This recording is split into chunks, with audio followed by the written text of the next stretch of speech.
ক্র্যাকডাউনের অব্যবহিত পূর্বে প্রথম প্রধানমন্ত্রী তাজউদ্দিন সাহেব, আওয়ামী লীগের সাধারণ সম্পাদক, তিনি শেখ মুজিবুর রহমানের কাছে গিয়ে বলেছেন যে পাকিস্তানিরা আক্রমণ করতে যাচ্ছে, দেশের মানুষ স্বাধীনতা চায়, এখনো সময় আছে, আপনি স্বাধীনতা ঘোষণা করুন। শেখ মুজিবুর রহমান সাহেব বললেন যে না, আমি বিচ্ছিন্নতাবাদী হতে পারি না, পাকিস্তান ভাঙাতে আমার কোনো অবদান থাকুক এটি আমি চাই না, সুতরাং স্বাধীনতা ঘোষণা আমি দেব না।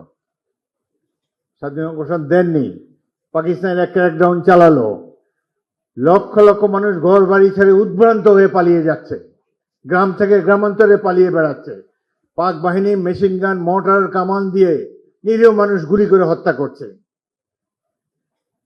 এই সময় যে কোনো জাতি অবদমিত হয়ে যেত, চুপচাপ হয়ে আত্মসমর্পণ করত। এমনই এক মহেন্দ্র ক্ষণে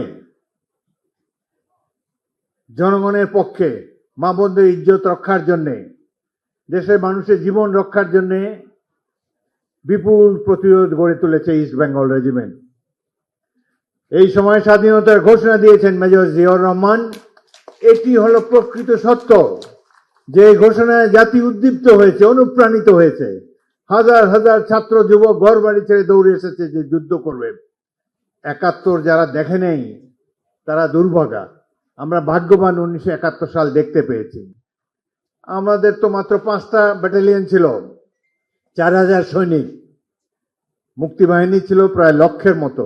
বাকিরা তো ছাত্র, সাধারণ মানুষ, রিক্সাওয়ালা, মুদি দোকানদার, বাসের হেল্পার, ড্রাইভার, পিয়ন, চাপরাশি, বিশ্ববিদ্যালয়ের শিক্ষক, ছাত্র, যুবক, সকল পেশার মানুষ এসে মুক্তিযুদ্ধে যোগ দিয়েছে। এই যুদ্ধে নেতৃত্ব দিয়েছে ইস্ট বেঙ্গল রেজিমেন্ট। কিন্তু এই কথা ইতিহাসে নাই। স্বাধীনতার অব্যবহিত পরে যে দলটি ক্ষমতায় আসলো, তারা বলল যে ৭ই মার্চে একটা ভাষণ শুনেছি, ওই ভাষণই দেশ স্বাধীন। মাঝখানে যে যুদ্ধ, হাজার হাজার মানুষ জীবন দিল, লক্ষ মানুষ আত্মাহুতি দিল, তার কোনো উল্লেখ নাই স্বাধীনতা যুদ্ধের পরবর্তীকালে ইতিহাসে। আমরা তো চোখের সামনে দেখেছি, এখনো জীবিত আছি, কিভাবে হাসতে হাসতে বাঙালিরা জীবন দিয়েছে স্বাধীনতা অর্জনের জন্য। সেই মহাকাব্য চিরকাল বাংলাদেশের নাগরিকদেরকে গর্বিত করবে। রাজনীতিবিদরা সাধারণত অন্যের কৃতিত্ব হাইজ্যাক করেন, কাউকে কৃতিত্ব দিতে চান না নিজেরা এবং নিজের দল নেতাকে ছাড়া। কিন্তু প্রকৃত তথ্য হলো ১৯৭১-এর মহান মুক্তিযুদ্ধ ছিল জনতার যুদ্ধ, একটি জাতির যুদ্ধ। পাকিস্তানিরা ভুল করেছিল, একটা আর্মি আরেকটা আর্মির সাথে যুদ্ধ করতে পারে, কিন্তু পাকিস্তানিরা বাঙালি জাতির সাথে যুদ্ধ করতে চেয়েছে, এই কারণেই পরাজিত হয়েছে। জাতির সাথে যুদ্ধ করা কোনো সামরিক বাহিনীর কাজ নয়।